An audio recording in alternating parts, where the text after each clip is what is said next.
The Arsenal transfer business is well underway, and we are here to discuss it. Big up to everybody that's here listening live with myself, Lee Judges, and a special guest on the channel. We got Daniel Bailey from Daniel Bailey TV, Blind Gooner, most people will know him as. How are you, my bro? You good, Dan?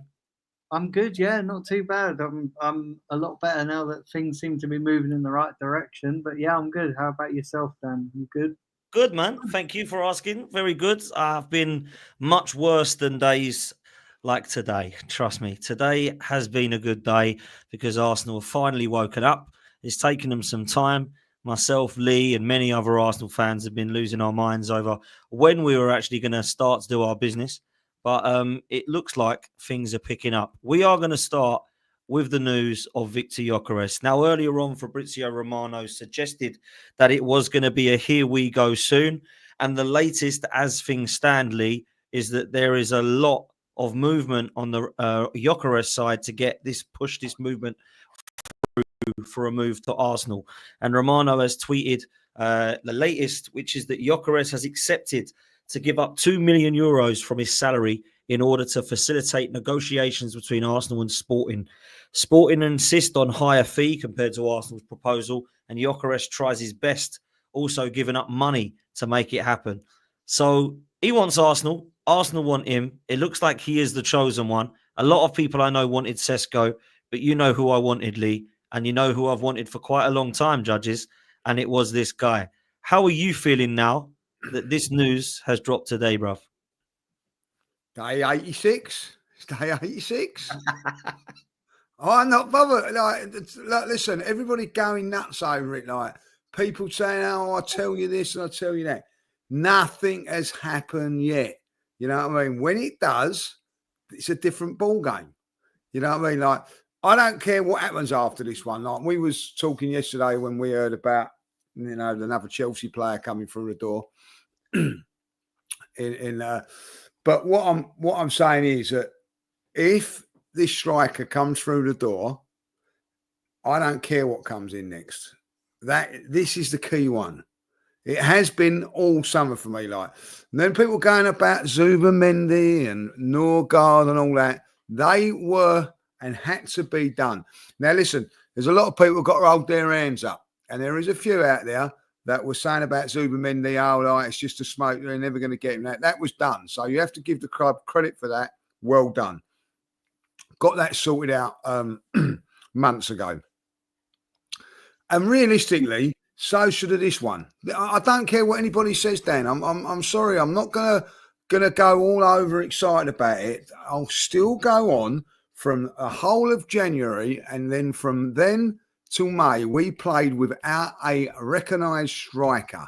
This deal has to be done and should have been done a long time ago.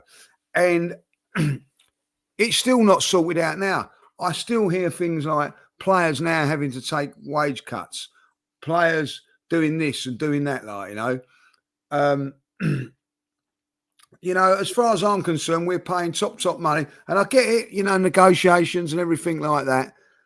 I don't want anything messing it up, Dan. You know what I mean? Like, if it's 2 million euros, pay the damn thing, like, you know what I mean? I'll buy an extra fucking hot dog next week, like, you know what I mean? Like, yeah, I will do, right? I'll go to the Emirates Cup and I'll buy a fucking T-shirt from the ground or whatever, like, you know what I mean? Like, I'll do it if that is what it means to get this man over the line, because this is what we need, right? Zubimendi, yeah, we need Zubimendi at the end of the day, but we need no guard. We need a listen. Once this one comes in, Dan, I don't want everybody going, right, that's it now. It's a great window, because it's not. We ain't still winning the league when we get him in there. We've still got to add more players from like an attacking midfielder and another wide player. Expect big things to happen. But what I'm saying is, just get this over the line, because for me, this is a game-changing move for us. You know, we've come second the last couple of years without a recognised forward. You could probably say 2.5 years, because Jesus got injured and, you know, he was playing very, very well before that. Who knows what would have happened if he'd never had that World Cup and never got injured. We never know. But for the last 2 seasons, we've challenged for the title. Not so much last season. Got to the semi-finals of the Champions League without a forward on the books. And I mean a proper forward. Now you're getting that centre forward. I think it's a game changer for Arsenal. I really do. At this moment in time, I'm not so sure if we can win the league because there's so many games going and all that. But if we get him in there and we don't get any injuries and get anything like that, I do think that Arsenal have got a very, very good chance of winning the league. I think it's a game changer, boys. I really do. I don't know what the chat's saying in the chat. There's a lot of you in there. I just want it ain't very hard. Game changer. I can put a thumbs up if it is. If you don't think it's a game changer, thumbs down. But for me, it's a big thumbs up because this is the guy we've been needing. So needed. I don't want to hear about, we're not playing, you know what I mean? This and all of that, this is the one. You know what I mean? It's I can't explain how much it, it is if you, I can't, this is a game changer for us. Look, everybody's saying it. It is. So don't mess it up. And I'm not being horrible until that, even though we knew Zubimendi was done, Dan, we'd had that inside info. We know that, right? But it's still, until that shirt comes up today, I don't know about how you felt about it. Was you going, I wasn't jumping up and doing cartwheels. It was more relief that we've got him in. You know what I mean? It was so overdue, man, and we all knew it was happening. Like for example, if we would have announced Zubimendi today and only been linked with him 2 days ago, we would have had an unbelievable amount of excitement in the fan base because it's a really good signing. But because it takes 6 months to do anything at Arsenal, it becomes very much like, oh, finally, as opposed to excitement. The Gyökeres one is a little bit more exciting because I genuinely did believe that we were going to get Sesko because I just felt like we were so over him for so long. Like Arteta was quite clear about who he wanted, but I always wanted Gyökeres. And I understand what you're saying, like, let's not go overboard and start getting massively excited yet. You're right to do that, judges, because this don't mean we're winning the league. This is a great step towards that. I think Zubimendi and Gyökeres both walk into our first 11, but there's still a lot more to do, right? However, this was the one that I wanted. And I think I'll probably be a bit more excited than a lot because I've looked a lot about this guy and I've looked at his play and all-round play. And he, for me, was just impressing me week in, week out. All of last season before last, first started seeing him at Coventry because obviously Luton got to the playoff final and went up that season, but he single-handedly put him to the kind of playoff final. And I thought, this is interesting that a guy from Coventry is now going to Sporting Lisbon. That doesn't often happen. Let's take a look at him. I know Wolves were interested alongside Sporting. And then I started watching him and I thought, there's a lot about his game that's quite good. Now, of course, it was only in snippets because I don't watch the Portuguese league, right? But then you start looking at the stats to back it up. Then you start watching him in the Champions League. He's scoring. In the Europa League, he was scoring. Now got called up for his country and alongside Isak and Kulusevski and Elanga, all these guys in the Swedish squad. He's got good players around him. He's now scoring goals there. So I just don't know how anyone can be upset with his signing. I don't know how anyone can be questioning it personally. Got nothing wrong with people saying, can he do it in the Prem? But you've got to have the same attitude for the Sesko signing then and the Ekatike signing then. Those are people that wanted Sesko over Gyökeres. I never understood it because neither of them were Premier League proven. So for me, as much as I believe that Eze, Rodrigo and co need to come in alongside Gyökeres, Gyökeres is the one that I absolutely wanted. So for me, I think I'm a little bit more excited than some. Dan, what do you think of this, bruv? Because me and Lee have been wanting a striker for God knows how long, and I'm sure you have too. It looks like we've chosen Gyökeres. What's your thoughts on this? I'm sort of glad that we've chosen Gyökeres. I think it's the signing that we've needed for a long time. I think it takes me back to when we signed Aubameyang. That's the last prolific striker we really signed. And that's no disrespect to Gabriel Jesus, but he's not that clinical striker. I think for me, reading between the lines, I think this is more of an Andrea Berta signing than an Arteta signing. And I actually think that we have to look at the way that this has come about as well. You know, like early in the window, it was all leaning towards Sesko. I wasn't fully confident that we would get Sesko just because of the reports suggesting that Leipzig wanted 90 million. And as good as a potential Sesko can be, I don't think he's worth 90 million euros. So I can believe that Arsenal move into Gyökeres, especially now that Rodrigo's come on the market. I think that's what Arsenal really want is Rodrigo. So getting Gyökeres, the cheaper option, and actually the better option, I think it probably enables us to get someone like a Rodrigo and someone like an Eze. I think this is a really good signing. And look at all the reports that are coming out. This guy wants to play for Arsenal. You can clearly see it.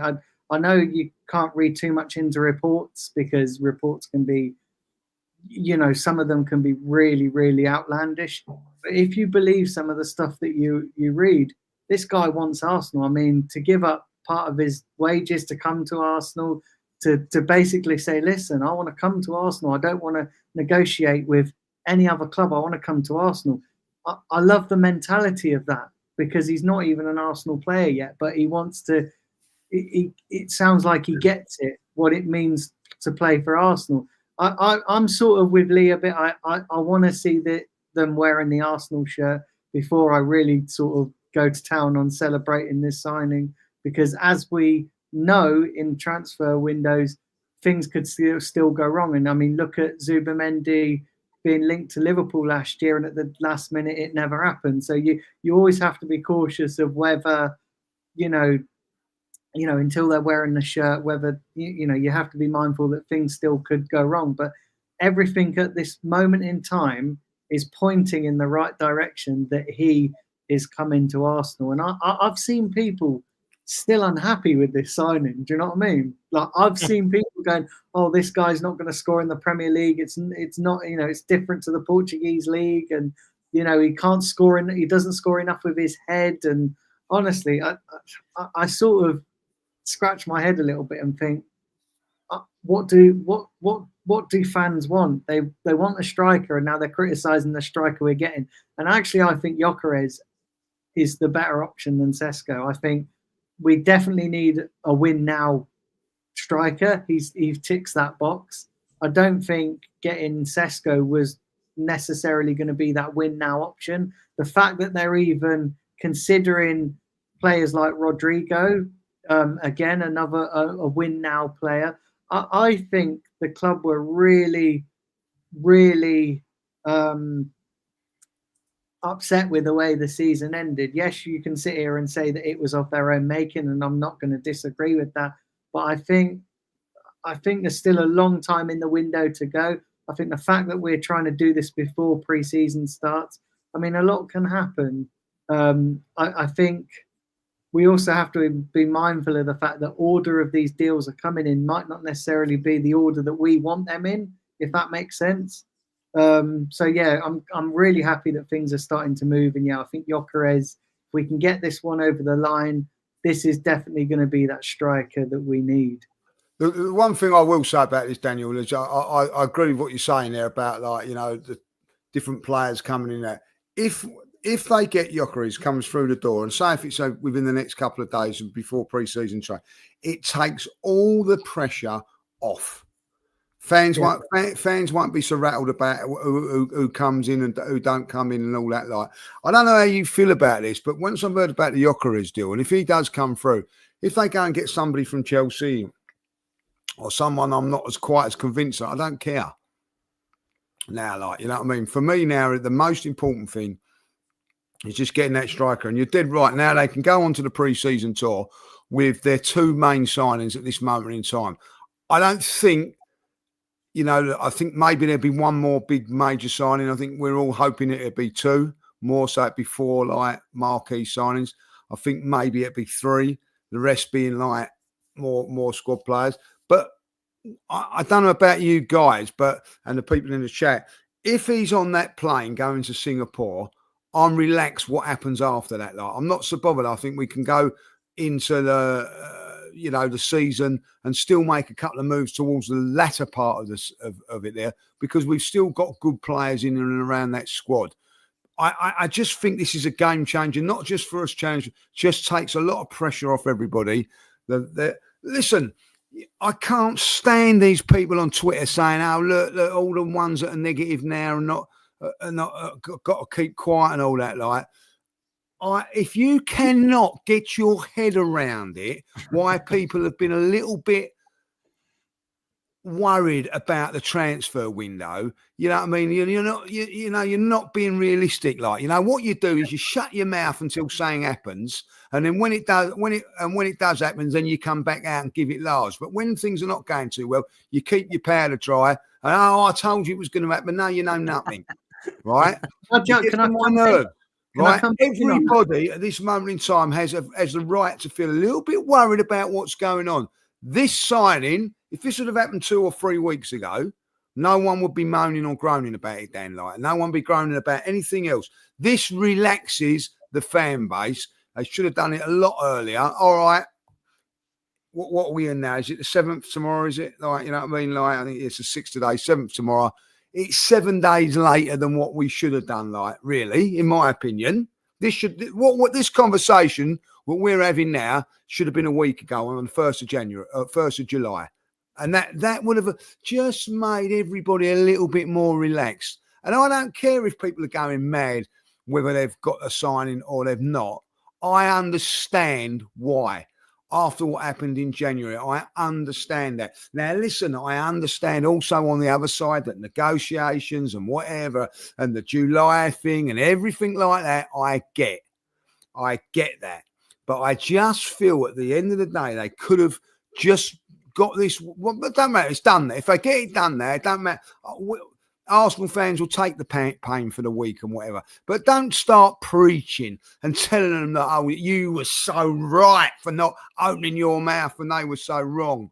At the end of the day, everybody, I think whether you were quietly confident or not, there must have been doubts in your mind, because that's what's been with me. There's been slight doubts that Arsenal weren't going to get things done and whatever. What they've done now is that they've got that, and it just relaxes the fan base. It relaxes me. You know what I mean? Like, I always said, Dan, I always said we ain't going to get, there'll be a lot of signings this season that they're not going to get everybody going wild, but they're necessary. We know that. We know that, you know, like the centre half's a great one, the goalkeeper, whatever, like, you know what I mean? Norgard now, we understand the reasons, right? This one is different, and this just relaxes the whole fan base. And now we can, look, put up a little, I don't know, if you want to get a bit of weed out, you want to get a cigar out, you want to do whatever, you can put your slippers on, you can put your feet up, you can relax a little bit, like, you know. But come the end of the transfer window, if this is all we've done, it ain't good enough, because we're going to lose about 4 or 5 players. You know what I mean? Like, you know. And listen, I don't care what anybody says. As a fan, do you know what fans are, Dan? They're irrational. That's why we're fans. We don't know what's going on and all that. Like, we just see what day to day. And I'll tell you what, and that's why I chill out of it. You know, I've been watching Wimbledon and everything like that. I don't Twitter and all that. Like, you know what I mean? It's you know what I mean? If you want to go and drive yourself crazy over it, go and do it, like, you know what I mean? Like, you know, as I said the other day, like, you know what I mean? There's people doing cartwheels because Gyökeres has dumped his girlfriend. You know what I mean? Like, you know what I mean? Come on. The world's going nuts. Like, you know what I mean? But at the end of the day,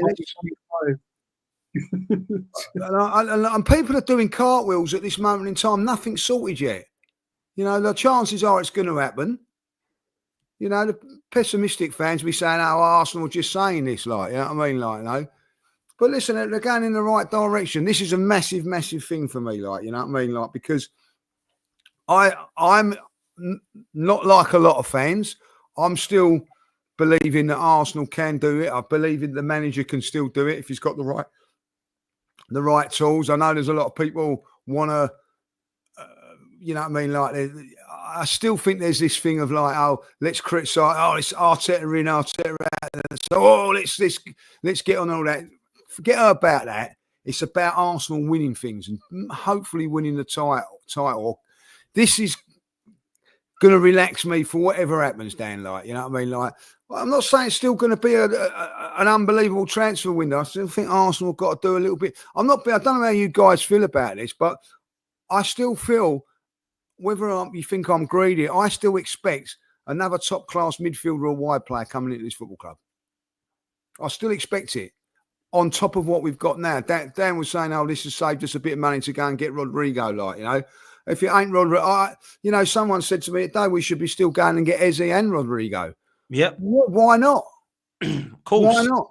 That's what I expect, Lee. I don't expect now because we've got Gyökeres. Right, now let's calm down. Let's leave it now. We'll just bring in Zubimendi and Gyökeres. We're ready to go. Now we need Eze and we need Rodrigo, bruv. And I know there's links with Madueke we're going to come to. We're going to touch on some of the other topics as well, right?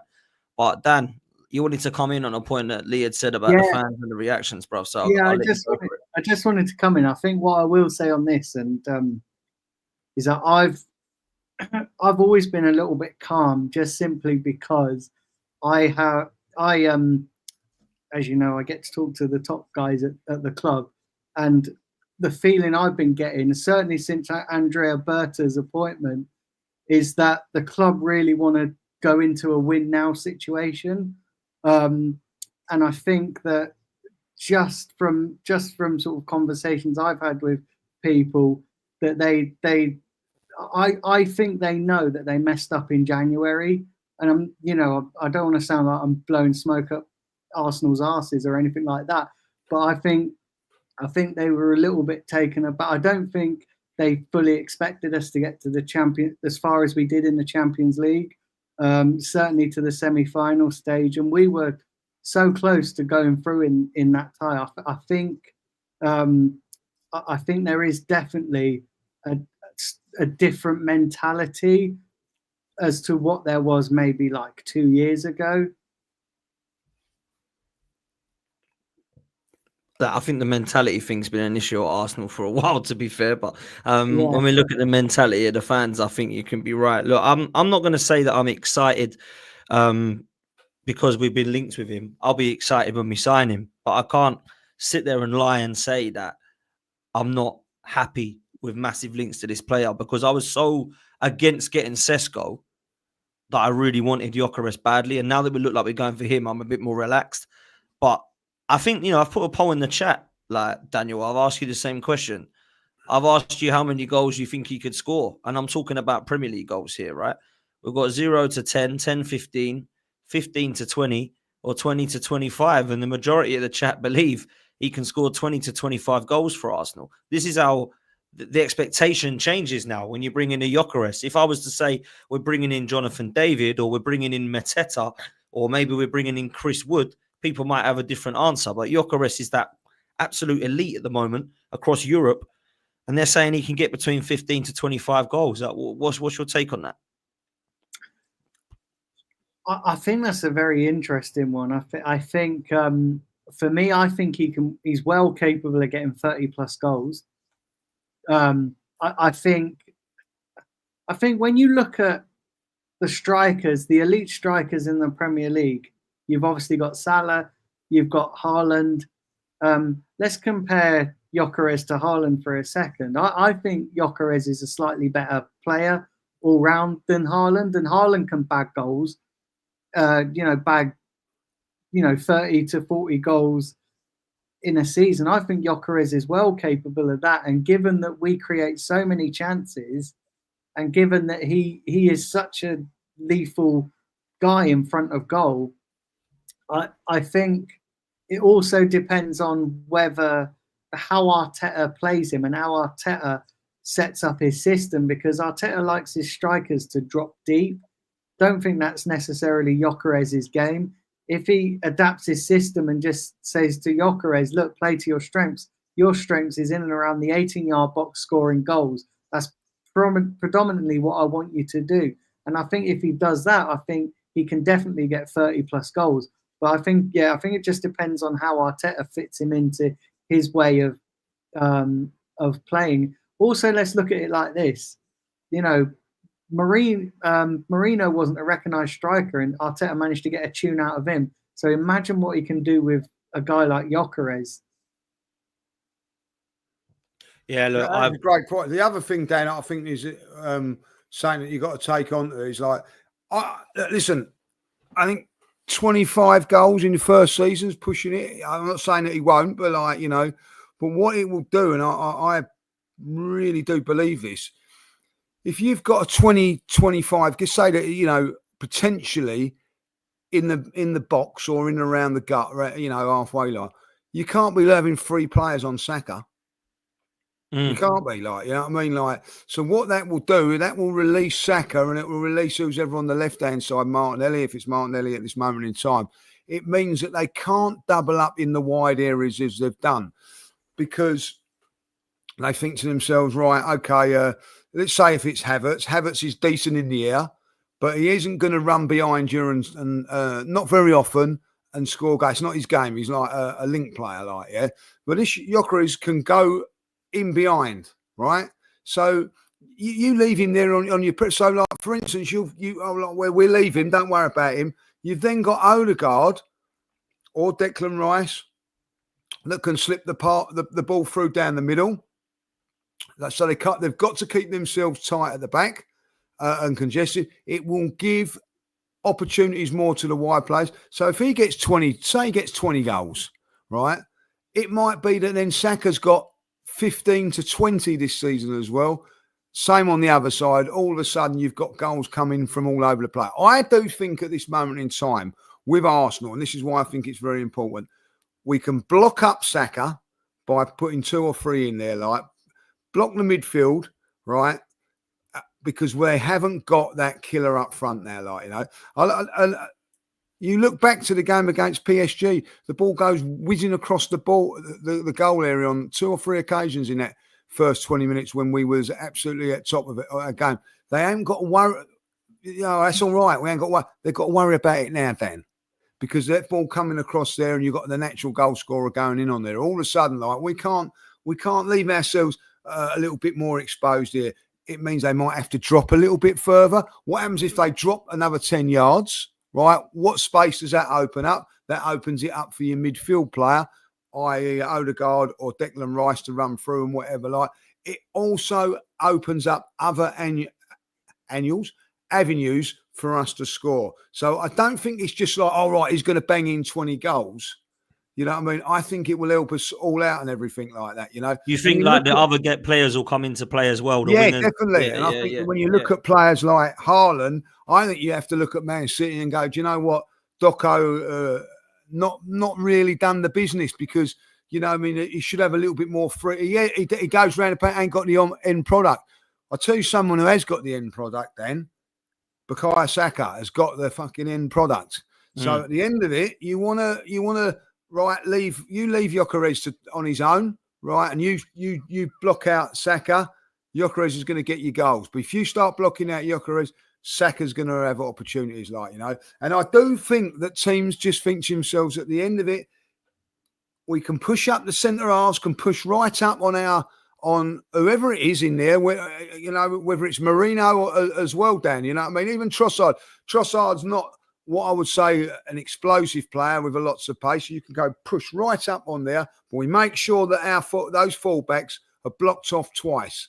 All of a sudden, they ain't going to be able to do it. If they do that, someone can get in behind a little bit, and hopefully what will happen is that they're dropped back an extra 10 yards, and that will then give space to our midfield players, Zubimendi, who can pick a pass as what we're said, and then also Odegaard can hopefully get a little bit more space and let things happen. So I think that's the most important thing about the signing for me, as well as the goals.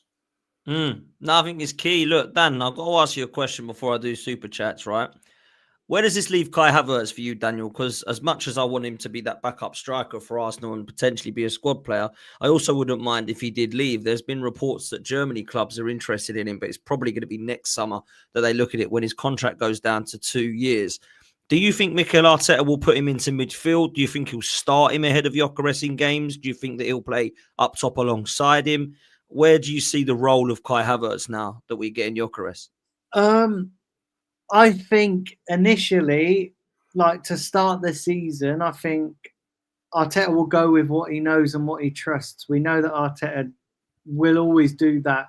I think once Gyökeres forces his way into the team, I think then it will become a different story. I think Kai Havertz will end up dropping down to the bench and becoming a squad player. I can't see Kai Havertz keeping his place in the starting lineup for long when you've got a guy like Gyökeres. But I do think to start the season and to start pre-season, I think he's going to go with his tried and tested lineup, and I think that's going to be Kai Havertz up top.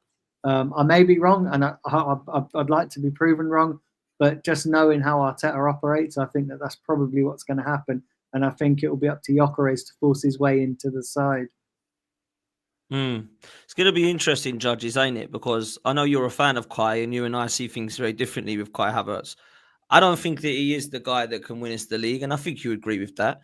But I have always said, and I did in my start bench sell with AFTV, that I would keep him as a squad player because I feel like Kai Havertz coming on from the bench for the last sort of half hour could change a dimension of a game. I don't actually mind him starting some of the Carabao Cup or FA Cup games.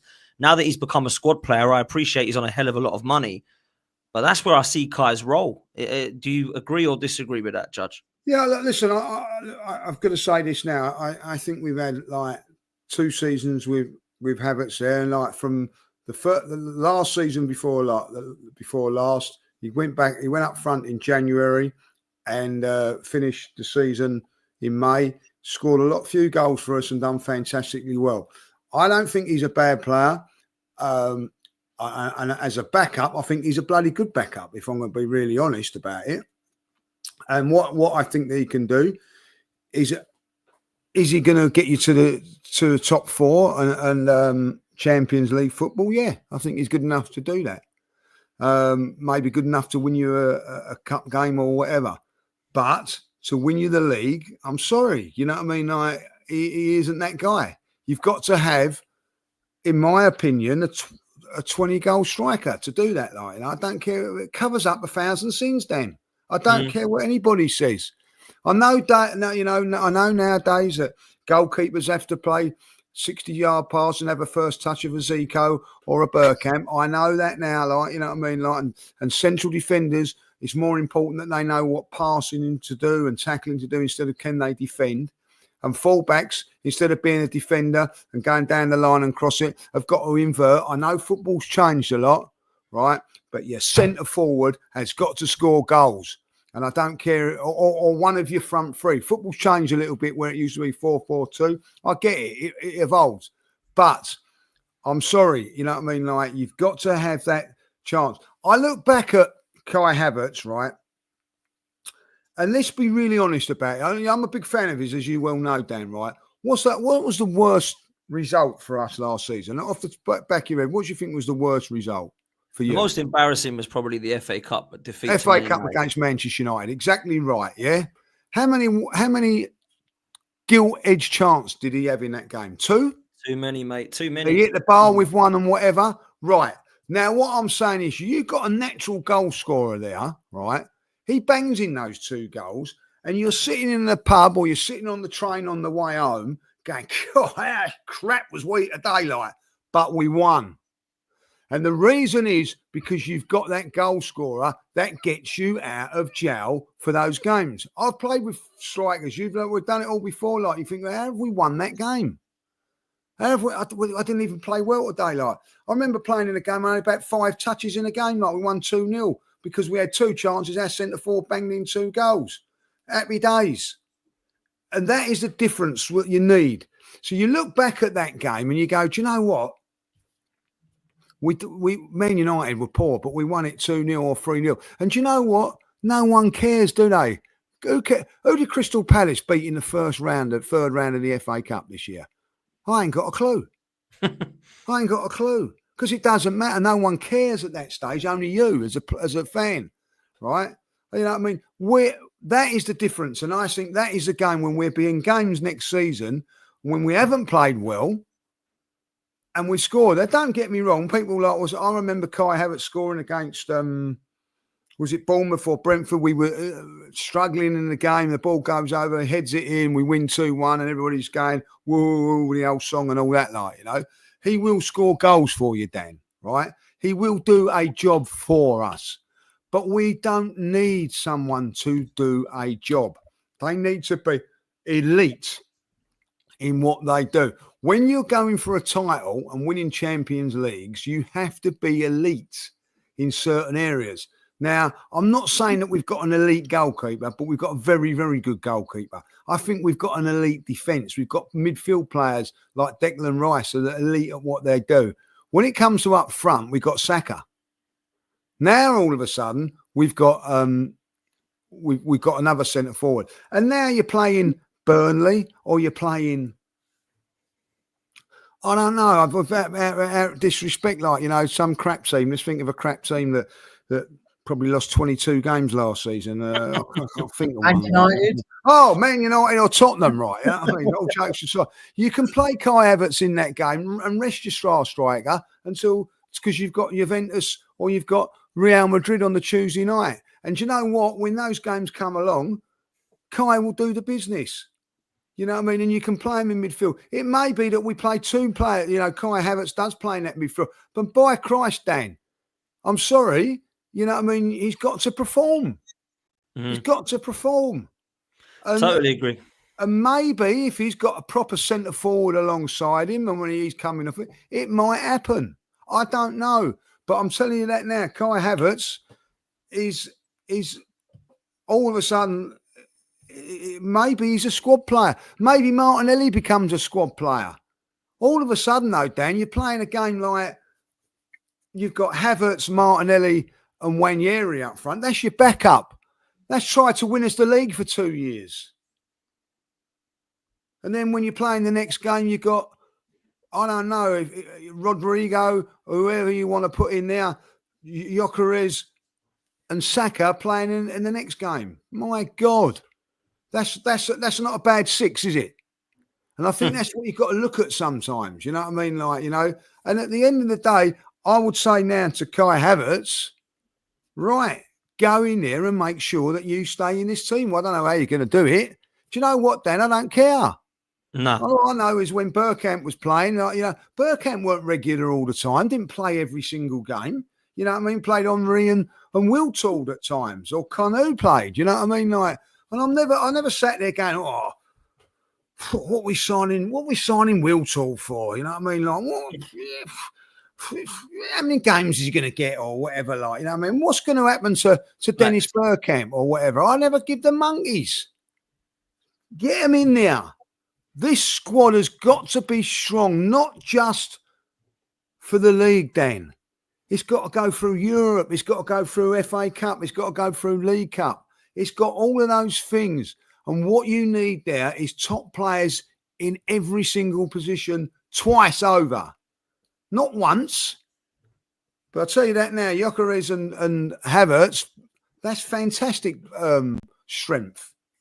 Havertz can go into... If Odegaard's playing like he's playing, I don't know if Havertz could have done a better job than him. Well, I'm pretty sure me and you could have done a better job than Odegaard like that. I don't know.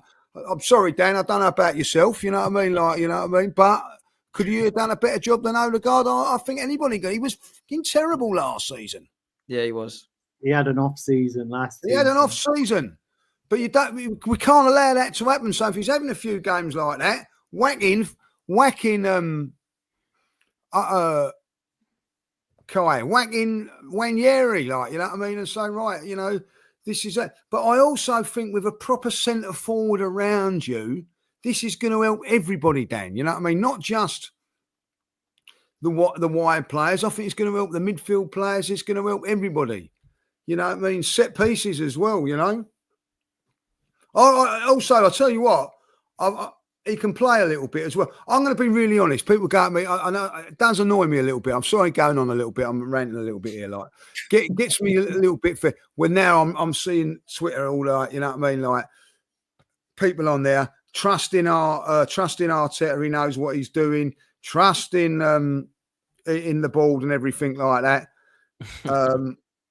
We're not getting Sesko now. He's crap anyway. He's crap, Sesko. It was all, you know what I mean? When it looked like it was Sesko. I actually said, I don't know. I'd have took Sesko, I would have took either one. But what I'm saying is, what I've seen a little bit more of Gyökeres than I have Sesko, only because of Champions League football, Dan. I'm not saying I'm a connoisseur of Portuguese football or German football. I've just seen he's been the game. I know that Sesko played Champions League, but I've seen a little bit more of Gyökeres. I've seen Gyökeres up close in a game. I see him skin Saliba, by the way, in one game. Like, you know what I mean? Didn't really do a lot in the game, if I'll be honest, in Sporting. But he's not just a goal scorer. Can we just get that right? He's not just someone that's just going to bang the balls into the back of the net. He can hold up play. He can bring in players to games and all that. He's an all-round centre forward, Dan. He's not just going to be lump it in there and score goals. I don't. He's all round. He is all round. He is all round. Gyökeres. He can got a little bit of link up. He's got yeah. He has. He's got a little bit. Sesko hasn't. What I've seen is, like, I would have took Sesko as well. Like, you know what I mean. So, but listen, I think that's a disservice when people just turn around and go, "Oh, he's just a goal scorer." Like, you know, Harry Kane's a fantastic goal scorer. He's got other things to his game. You know, these guys are not just goal scorers. You know, Haaland's a little bit different. I think he's a little bit different, but he is a monster anyway. Like, you know what I mean. But like, and I think that he's a little bit raw when it comes to all that sort of stuff. But he may get finessed out a little bit. I don't know. Like, but I do think that he's a decent footballer as well. Listen, I think he's a great footballer. Let's do some of these super chats. So this one comes in from Ryan. He's a Chelsea fan. He says, "What if Sporting want 80 million and Arsenal don't pay it?" Well, I think that we've come to an agreement now of 80 million euros, which works out around about 67 million, rising to about 69. So it's all in about 70 euros, which for me is fantastic, considering we paid 65 for Havertz. Farhan says, "Get Gyökeres, Eze and Rodrigo, and then sign whoever you want." Do you know what? I agree with this. There's been lots of links with Madueke. There's been links with Norgard and Mosquera and all these guys. Kepa's coming in goal. I don't care about any of that. If we get these three players, the others are just backup. Rodrigo, Eze, and Gyökeres is a fantastic window for me. Okay, here says Gyökeres, Zubimendi, and Eze are all in their prime. This is it. I agree with it. I think it is absolutely bang on. They're all ready now. Tayfun says, Lee hit the nail on the head. I've been saying this. A prolific striker. Available. Oh, what was that? Oh, was Sorry, that you? That's all right, mate. No problem, mate. That's all right. Don't do it again. Prolific striker, strongest left winger, unlocks Saka and the rest of the team to be more free. Well said, Lee. Yeah, look, I think what Gyökeres can do can bring in the others to play as well. And that's why I'm looking forward to seeing what that can do. Sush said, big up to you. Member for 10 months now. Oh, my God, mate, you're a legend. Big up to everyone. Hit the likes and subscribe. Big up to you, Suj. Much appreciated. Yaxi says, hey, Dan, how can I acquire a ticket from outside the England without the ballot thing on the app? Tell Lee Judges to check his DMs on Instagram, mate. We both get DMs on Instagram, and I apologize if we don't reply to everyone. Say that again, Dan. Say that again. Requests. Somebody called Yaxi has DM'd you on Instagram, apparently. Listen, can I just say that on Instagram, I get so many. You know, I mean, some nice ones, some weirdo ones, like, you know what I mean. So yeah. I don't really look at them too much, but like, I shall go in there and have a look. Okay. What's his name? Yeah, Yaxi, apparently. YAXY, apparently. But he's asking how we can get a ticket from outside of England without the ballot. It's very difficult, is the answer. You can become a red member, I believe, and then put yourself in a ballot. But I think it's very, very difficult. I'd love to say I could get loads of people tickets on here, but I just can't. I'm sorry. Otherwise, I would for you. Jordan says, if we get Eze and Rodrigo, we're winning the lot. Look, I think that's a brilliant summer window. Cryptic says, the man who tells it like it is, the stone cold of AFTV. We're winning the league with 3 more signings. The stone cold of AFTV. I've not heard that one before. That's quality. I like that. Look, I've got to be honest with you, Dan. If we do get Gyökeres, I do think it is a brilliant signing. However, there's a lot more to do. And I wanted to talk to you about Eze next. Sorry, can I just say, Sorry, like, I'm just going like, this is Instagram, social media and Instagram for you, like, right? I've got loads of messages. I'm just going through as we're going through, like, yeah. And I put a picture of me and my mate Stu up on the. I had a barbecue for my mum yesterday, like, you know, and he come round, and I just put having a beer with me bestie. Anyway, someone's messaged me, Lee, nobody gives a flying fuck, mate. So if no one gives a flying fuck, why are you replying to it? Like, you know what I mean? Like, am I oblivious to this? You know what I mean? Like, so, you know, what's all that about? Like, you know what I mean? Somebody lacking brain cells, obviously. And this is why I don't go on these messages so much. Like, you know what I mean? It's embarrassing, isn't it? I get so many as well, just abusing me. It's just like these people have got nothing better to do in their day. It's quite sad, really, that they've got nothing but sitting in their mum's basement with keyboard warriors, keyboard Tourette's, as I call I've got to say, there's a few nice ones. Big up for your mum. Tell her, wish her happy birthday from me, from a fella called Benny. So, like, yeah, you know what I mean? Like, I'll go through all these messages. I've just looking at them. There's loads of them. But, yeah, there's always It's funny, isn't it? You can open it one day and you'll get so much abuse, people ranting and raving. I think, wow, I've really rattled you. It makes me laugh when they go, Lee, you bald-headed twat. Like, I mean, like, and I think, yeah, I know I'm bald and I know I'm a twat. So why are you messaging me like that? You know what I mean? It's embarrassing, isn't it? It really is. But look, Daniel, Eze and Eze and Madueke are the ones that are linked. Okay, Rodrigo loosely linked and apparently wants Arsenal. If you listen to some reports, and he wants to leave Real Madrid. The big thing I want to know is, where do you see that in terms of how many of those do you think Arsenal will actually sign? And where does this leave Ethan Nwaneri's future? Because it's up in the air at the moment. He's got 1 year left. Obviously, he's not signing right now. And I don't know if he wants another club or if he wants first team football. I hope it's the latter. I don't know how he's going to be guaranteed first team football when we've got about 9 attackers in front of him. And that bit does worry me a little bit, bro. So I know I've thrown a lot at you there, but I wanted to, because the show is moving on, kind of get your opinions on some of those players that we're linked with and what that leaves future-wise for Ethan Nwaneri, mate. I'll start with Nwaneri. I don't think Nwaneri will go anywhere. I look at the Ethan Nwaneri situation, and you know, you read reports that he wants to be guaranteed more game time. I mean, the guy's 17, 18. I don't think we should be making those kind of demands at that age, given that he's still very young. And it reminds me a little bit of the Balogun situation that we had a few years ago. And I don't know whether his agent is advising him to say that, but I think when you look back at Ethan Nwaneri, he got a lot of minutes last season. So for someone to be crying about guaranteed game time, something feels off with the whole Ethan Nwaneri situation. Do I think he'll go? No, I absolutely think he'll stay. I think he'll end up. I think what will happen is Arsenal will probably give him a little bit more money, and it'll keep him quiet. But I think Ethan Nwaneri will stay. In regards to like Eze and Rodrigo, I think Eze will come in. I think he'll come in and he'll be sort of like rotating with Odegaard, because there's one thing that we do really realize is that Odegaard needs competition, and Eze can play that position as well. Maybe a little bit further forward. Maybe he can be used on both wings as well. But I think if you're getting a player like Rodrigo, I just find it hard where Eze fits in, unless it is to sort of compete with Odegaard.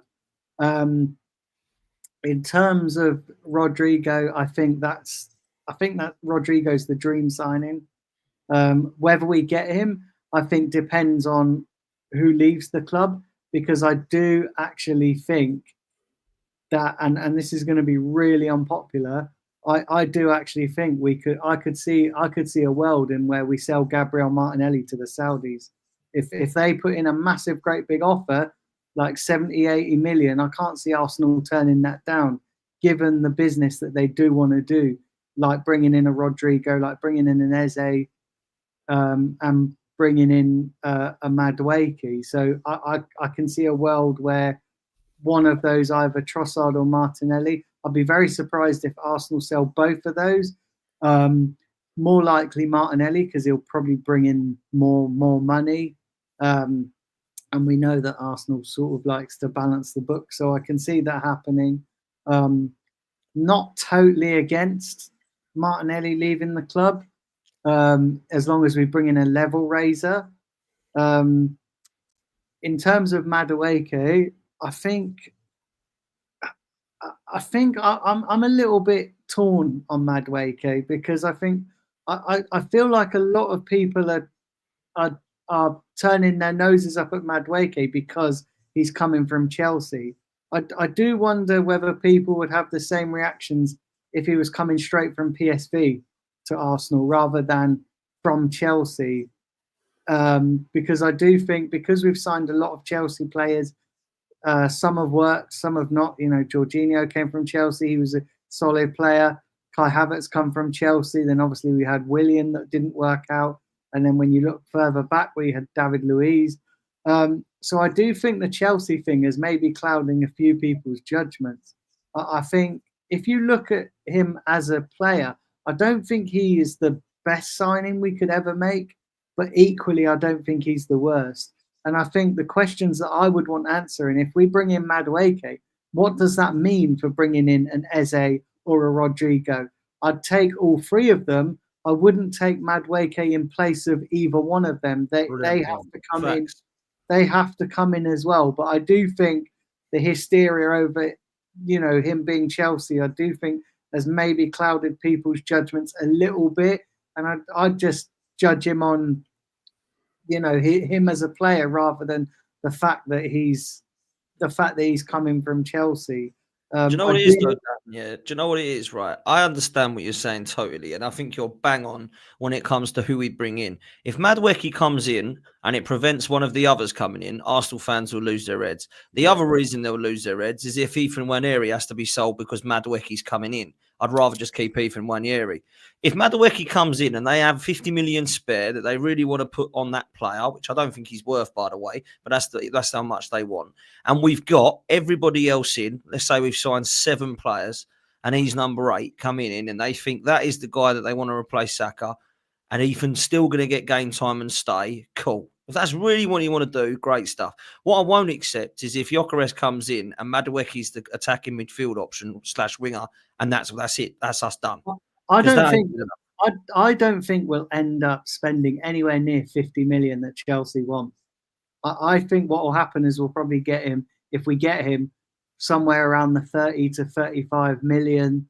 But I think it's very hard to judge players coming from Chelsea at the moment because they are such a chaotic side. Nobody really wants to play for them anyway. I mean, look at Mudryk. He had to fail a drugs test just to stop playing for them. Do you know what I mean? So, do you know what I mean? Like, nobody really wants to play for them anyway. I wouldn't necessarily say, okay, this player's coming from Chelsea, he's a bad player. Put a player like Madueke. I mean, he does have some qualities. You know, when you look at his game, yeah, he's still a bit raw. He's still very young. He's still young enough to have a lot of that rawness coached out of him.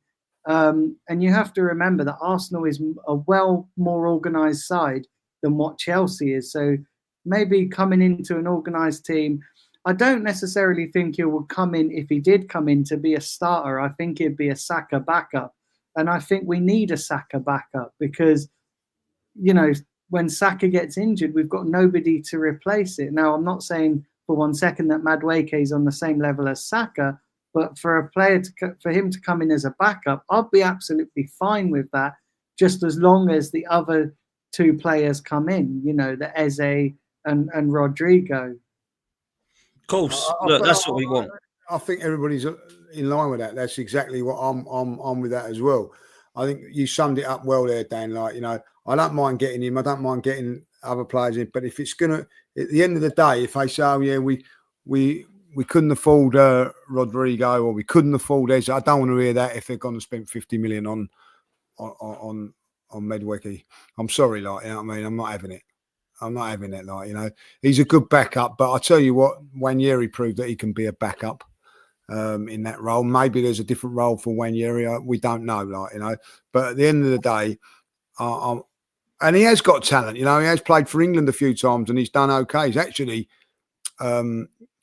replaced Saka when Saka was injured. You know what I mean? So he's not a bad player. We're not saying he isn't. But what I don't want is us getting a backup player like that, and also it's helping Chelsea out. I don't want to do that, like, you know what I mean? Like, sod it. You know what I mean? Like, Chelsea are going to have, guys, Chelsea have got to sell players. They can't keep 50 odd players in their book. So for me, it's a back burner one. You know what I mean? Maybe later on in the transfer window after you've got the others, you know what? We've still got 30, 40 million. We can do that. But for me, priority is bringing in and I still think we need another midfield attacking option in midfield that can play the left-hand side 8 player, if you like, and also play in that little Odegaard role as well, like, you know. And so Eze would be my choice over him all day long. Let me ask you the question I've asked in the chat then, because I got asked this today by Igal. Would you rather Arsenal signed Eze and Madueke, both of them, or neither of them and Rodrigo? Because I said I'd rather sign Rodrigo because he walked straight into the first team left wing. The other two are squad players. The chat are agreeing, saying Rodrigo, 55% agree. But it's actually closer than I thought. And I appreciate that Eze and Madueke come in and sort 2 positions out. But really, they're 2 cover positions, aren't they?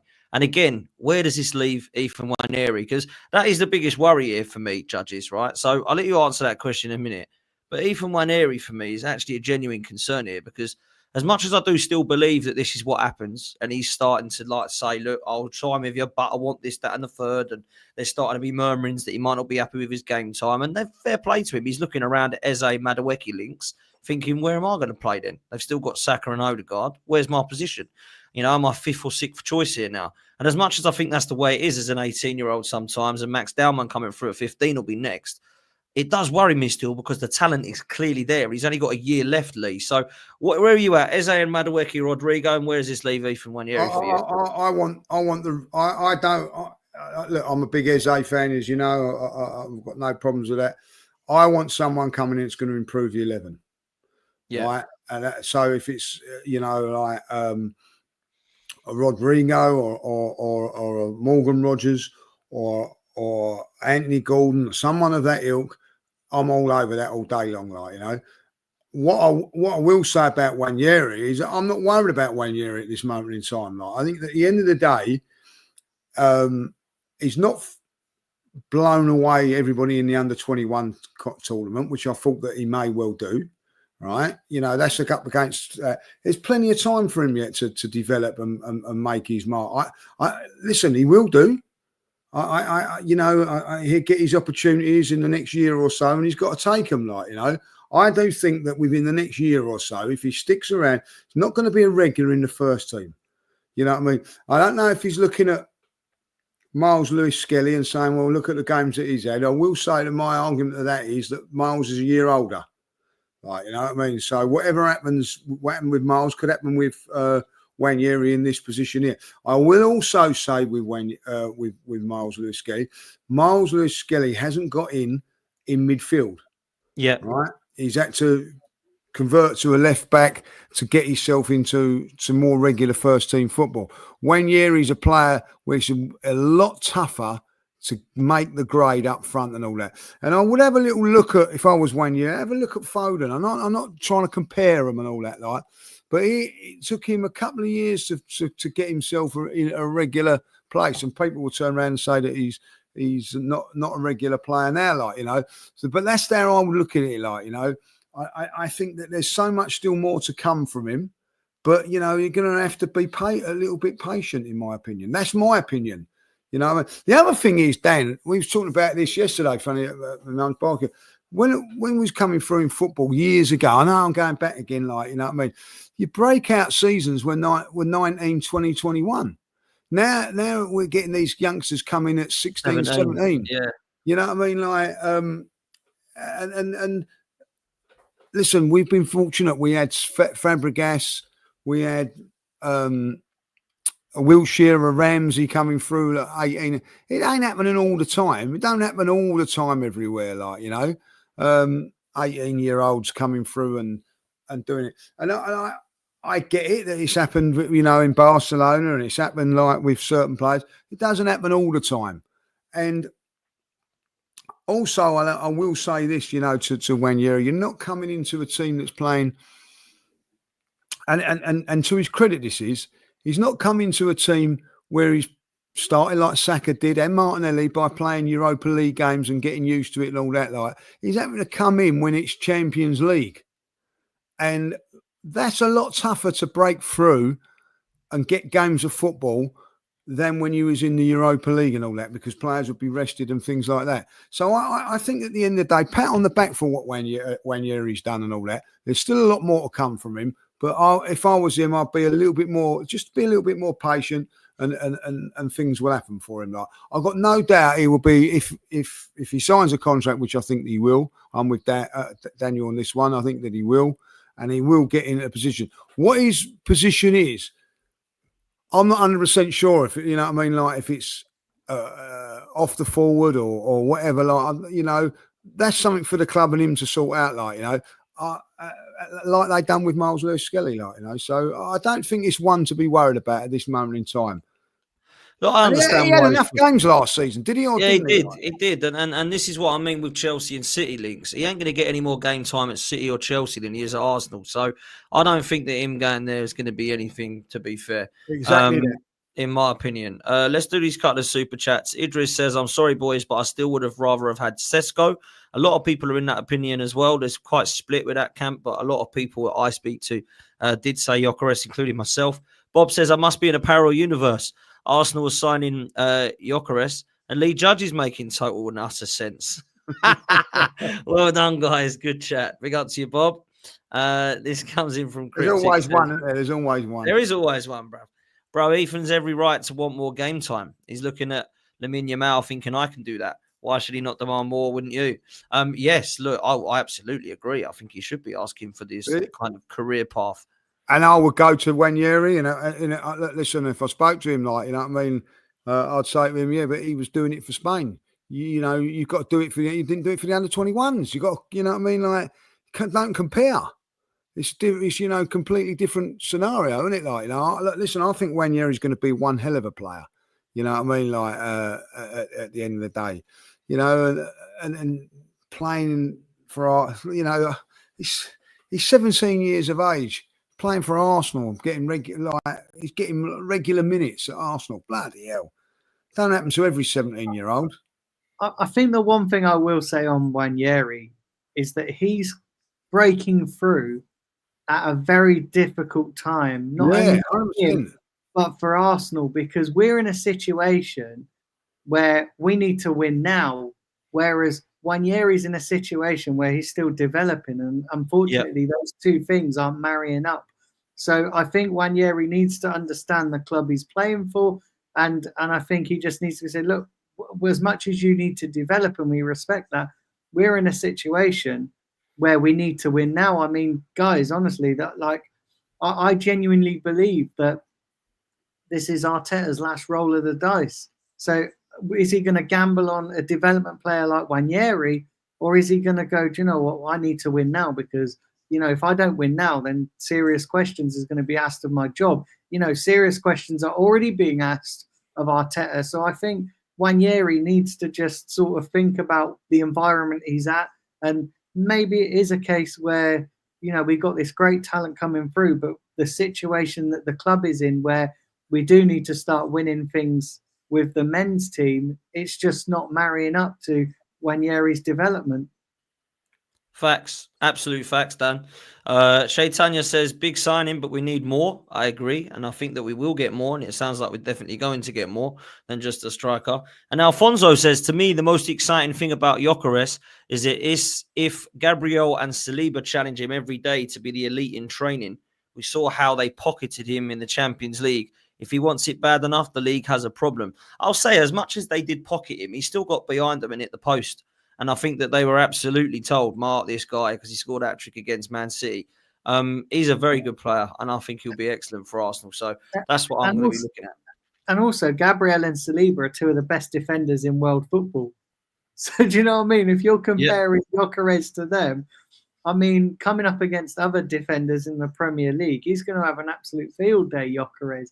But just comparing him to that one game against us, I don't necessarily think that's the right parameters to go off, because Gabriel and Saliba have been shutting out guys like Salah, who do it week in, week out, you know, shutting out guys like Haaland, who's an absolute goal machine. So I don't think making that comparison is probably the right comparison to make. Good point. Very good point. Look, Lee, we might as well talk about Zubimendi. It has been announced. We've spoken enough about if we're going to get him. Now that he is here, as our midfield going to look, what's the difference between him, Partey, Rice and Odegaard, and Zubimendi, Rice and Odegaard? What do you think we're going to get now in Arteta's eyes, bruv? Do you know what? I'm going to be really honest with you. Like, people going, oh, it's great business. I don't know. Just going to have to. I've not really seen enough of him. I've seen him a couple of times in Spain, playing for Spain. You know, obviously when we was linked with him, and I've been impressed. I've been impressed with him. Like, you know, a good passer of the ball. He looks like he plays through the lines very, very well. Looks very, very mobile. But other than that, Dan, I do not know. I'm going to be honest. It is a little bit of a gamble. I think that's why they've probably got Norgard in there, maybe just to look to bring him in a few games and see how it goes.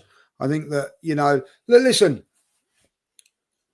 if you're a player and you've got Real Madrid wanting you, Liverpool wanting you, Arsenal wanting you, he can't be that bad, can he? And, like, you know, as I say, these scouts of Arsenal, Liverpool, Real Madrid are watching him all the time, so they will see things. I think with Arteta, if I'll be really honest about it, I think we need to change that midfield a little bit. I think it's a little bit too rigid. Maybe like with a little bit more legs in midfield, that might help us to be a little bit more to get up the pitch a little bit more. I don't know, you know. So I think that if we can get the ball probably maybe a little bit quicker, I don't know. As I say, I've got to say, I like the fact that we've got him. We needed to. The one thing that ticks a real massive box is the age of the midfield now is, you know, well young considering what it's like for midfield players. And I'm sorry, Dan. I know people are all like going, like, you know, this is the fantastic sign and all that. Like, we are going into the unknown with him. We are going into the unknown. We don't know what he's going to be like in the Premier League. What it's like to play for Spain and everything like that, and play in Spain. Also, I'm going to say this. You know what I mean? Playing for Real Sociedad's different to playing for Arsenal, where there's an expectation every game that you have to win games. That's a different pressure to when you're playing for one of the teams where, you know, if you go to play Real Madrid or what, home or away, you're expected to lose. So we'll have to wait and see on it. But I you know, obviously we need to get it, and I quite like his Zubimendi. What a lovely name, by the way. Zubimendi. Did you say lovely name? It's a lovely name, isn't it? You think? Zubimendi. Yeah. Eh? Zubimendi. Is he the first Arsenal player I need to play with a Z? Zinchenko? Zelalem? Zelalem. There's a couple of Zs, isn't there? But he's one of the only ones, I think. Zinchenko, Zelalem. Well, that didn't go down well, then, did it? Like, it's the only one. The only reason I know that is because when you play the alphabet game, I always say Zinchenko. Right, there's only Z I know. To be fair, he is only Zinchenko I can think of, and Zelalem. Yeah, I forgot. You know, that's bad. I forgot about Zinchenko. Maybe because I don't say his name properly. Maybe that's what. Maybe because you say Shinchenko, whatever it is you say. Shinchenko. Yeah, I thought it was an S. CH. Look, the last thing I wanted to do was I wanted to say, look, if this is true that we are looked at these links, I want to try and make this clear. I'm not saying we're signing all of these players, but I can understand why we're linked to those positions, right? And I'll tell you why. I'll put up the team that we probably expect it to be should we get the players in that we would like.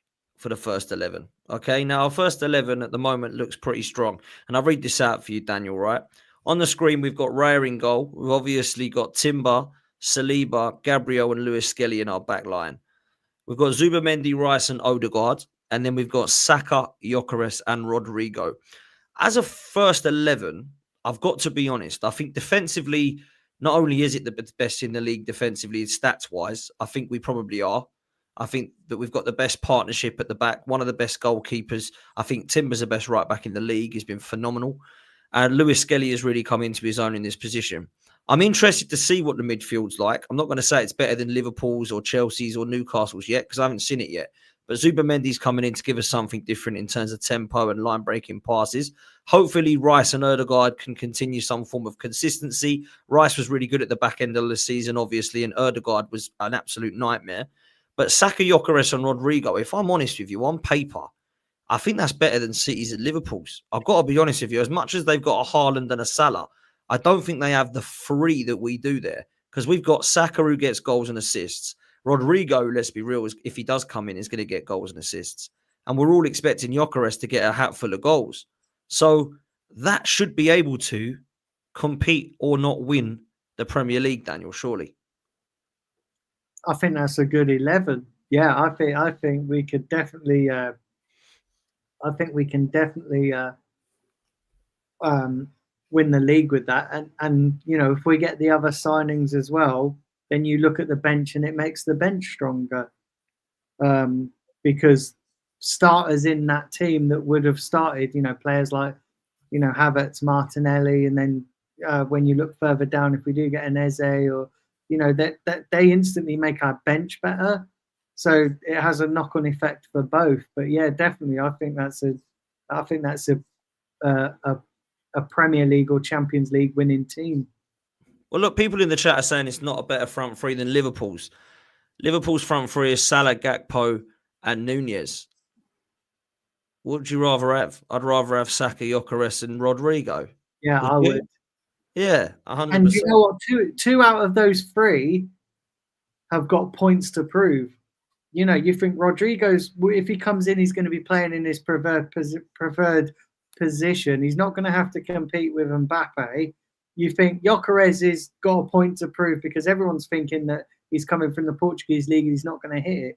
So that just makes an instant impact right there. You know, 2 out of 3 have got points to prove. Yeah, facts. Yeah. Absolute facts. Judges, let me bring this up next because that's the first 11 that we'd like to see. If things are looking like they're going to go the way of Arteta and Berta in the transfer window, then it looks like this could be our backup 11, right? And a lot of people may, you know, laugh at some of these names, but these are the links that we're being linked with, some of which apparently are done already. And this is the backup team. Kepa in goal, Ben White right back, Mosquera at right-sided centre-back, Kivior left-sided centre-back, Calafiori left back. You've got Norgard, Marino and Eze, or you've got Ethan that can come into the mix as well. Madueke, Martinelli and Havertz, or Ethan on the right if you want to, you know, not get Madueke. Look, whether you think that's great squad depth or not, you can see why we're going for the positions we're going for, and that's the point of this, judges. Yeah, that's a great squad depth because at the end of the day, you're not going to get superstar players being backups or being in the squad. Like, you know, Martinelli and Havertz up front to back up what we've got. I think that's unbelievably good. You know what I mean? Like Norgard and Marino. Like Marino's done a good job for us at the end of the season. And that's a decent team. You know, if that's playing in the first round of the Carabao Cup or the FA Cup, you're going to go there with a lot of optimism. And at the end of it, like, you know, put it out of that way, Dan, and this is something you've got to take into consideration there. I think you're only allowed 8 substitutes. So 3 of them players aren't even going to make the squad. There you go. So it's a difficult, you know, I know you're going to get injuries along the way, but if everybody's fit, the manager's got to make a decision not of making the first 11. He's got to then make, like, you know, the substitutes and then leave a few out. But that's how it should be. Yeah, when you've got this amount of games, you know what I mean? That's what you got, that amount of games, 4 competitions, international football. People are still playing in the Club World Cup. We've got to start looking at the squad depth, but also the registration numbers as well. 25 might not be enough anymore. I know that sounds mad, But how many times last season were we with, 4 or 5 people on the bench that none of us have heard of, that they've all gone now? Butler Oyedeji has gone. Henry Francis has gone. You know, these players that were on the bench, that's they're all great. gone. Right. Gone, yeah. You know, they've all left now. So that's the way I see it personally. But Daniel, just lastly, what do you think about the strength in depth there, mate? I think it's a good. I think it's a not a bad backup team. I think the only question mark I have is, I honestly don't. I honestly think I'm not sure that Martinelli's going to be here come the end of the transfer window, and that's the only question mark I have with that team. I genuinely think that if we're going to cash in on anybody, it's going to be him out the, that's going to generate money. Linked today with Trossard to Fenerbahce, Daniel, as well. Martinelli to Saudi's a bit quiet, but I honestly think if the Saudis come with a massive offer, which they're trying to get Diaz at the moment from Liverpool, I can't see that happening. I can honestly see them throwing a 90 to 100 million euros at Arsenal, and I just can't see Arsenal turning that down. I could see Martinelli turning it down, though.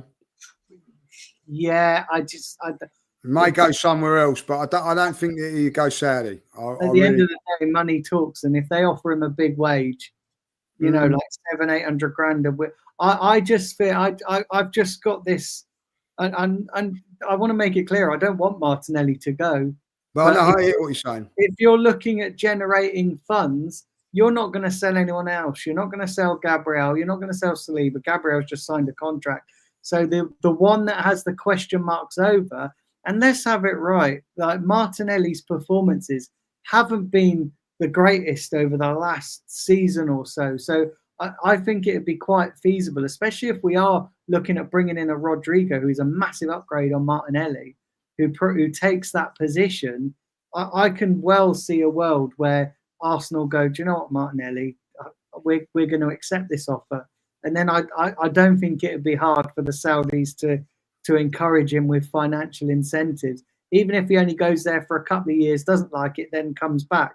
I just can't see a world where Arsenal turn that money down, given that the whole point of building a young squad is to have sellable assets. And I think right now, the way that our squad is moving and the players that we're looking to bring in, if anyone's going to generate funds to fund some of these players, I can see it being Martinelli. I don't know. I've got to be honest. The Martinelli thing's gone quiet. They're looking at Diaz. I agree with Daniel. If they don't get Diaz, they'll go for Martinelli. If a bid of 70 million plus comes in, I think we should accept it. I think we should. And I love Martinelli. Yeah. But I think we should accept it. I think I can't see Arsenal turning it down. And that would be money. You think we can do an awful lot with 70 million? Well, we can go and get Rodrigo, put that money towards Rodrigo then, Or find another couple of Chelsea players.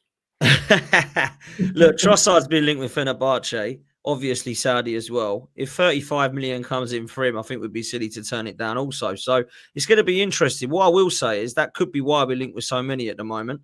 Because a lot of people think, why are we linked with this many players when we've got this amount? We don't know who's going. And that's a good point. Vieira's still here.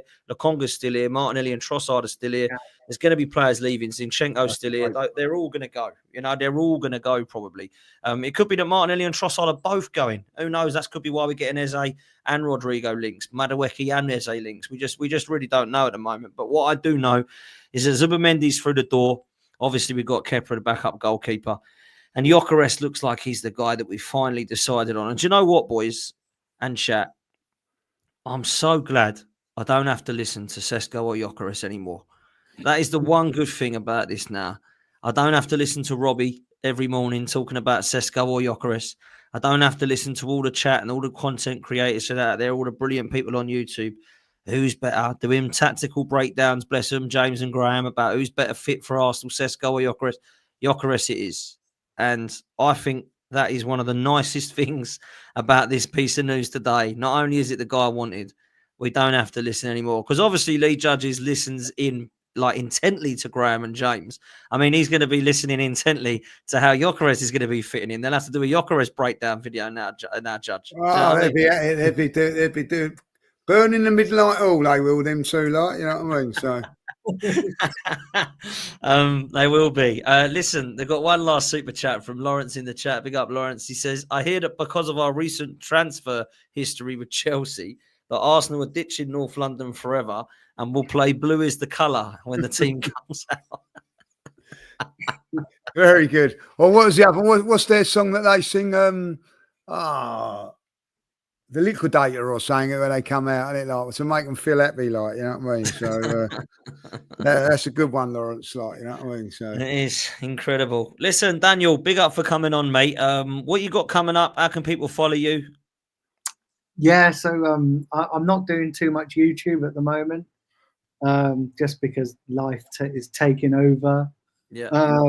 But I am working on a few. I'm working on a new channel that's slightly separate from football. I decided to give the football content a little bit of a break, doing it myself because it was getting a little bit. Sometimes I love football, but you just need to do other things as well. So I'm working on other projects. So yeah, just follow me on Twitter or X, Daniel Bailey TV, and there'll be updates there. Big up, mate. Big up. But yeah, no, thanks for having us on. It's been great. Nah, you're always welcome. Our mate. pleasure, Daniel. Our pleasure. Absolute pleasure. It's been unbelievable, you guys, tonight. We've had well over 3,000 people watching, That's which is incredible. one of the records of the channel, to be honest. So big up to everybody that's been here. There's still 2.4K in the building as well. Smash the likes. Let's get 1,000 likes easily on this show. We should be able to do that. Big up to everybody that's super chatted, and make sure that you do, hit like and subscribe on this channel. Lee, I'll let you see everyone out, mate. Day 55. It's done. Or is it done? Wait until day 56. But let's not all get all our knickers in a twist. Let's wait until he's in the number 10 shirt. Is that the number he's going to get then? I think it probably will be. I don't even know these days. But it looks like it's happening because we're advanced. Have a good day.